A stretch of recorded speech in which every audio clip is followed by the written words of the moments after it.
Have you ever noticed how some people hate being photographed? They'll turn their heads, hide behind someone else, or insist that they just don't look good in pictures. But here's what psychology says. It's not just about being camera shy.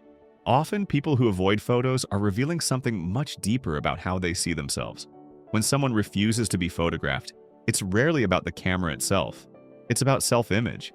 Psychologists call this self-discrepancy, the gap between how we see ourselves and how we wish to be seen. A photo freezes a moment we can't control, forcing us to face how we look rather than how we feel. For some, that's uncomfortable, even painful. They see every perceived flaw, the angle of their face, their smile, the lines, the weight, the insecurities they've spent years trying to ignore. And in that split second, all those hidden self-criticisms come rushing up. For many people, avoiding the camera goes back to early experiences. Maybe they were teased for how they looked. Maybe they grew up in an environment where appearance was constantly judged or compared. Or maybe they simply learned to be invisible. People who avoid being photographed often crave control, not vanity, but protection. A photo means exposure, and exposure means vulnerability. It means letting others see you sometimes before you're ready to be seen. So avoiding photos becomes a quiet form of emotional self-defense. Here's something interesting. Most people like how they look in the mirror more than in photos. That's because the mirror shows a flipped version of our face, the one we're used to seeing every day.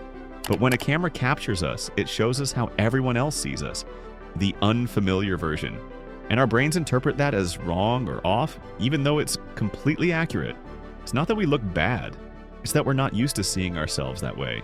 Avoiding the camera doesn't make you insecure, it makes you human. But healing begins when you stop trying to look perfect and start letting yourself exist in the moment. Photos don't capture flaws, they capture truth. They show the laughter, the scars, the stories your eyes tell, things that filters and poses can't recreate. The next time you see a camera, remember, you don't need to perform, you don't need to hide, you just need to be present.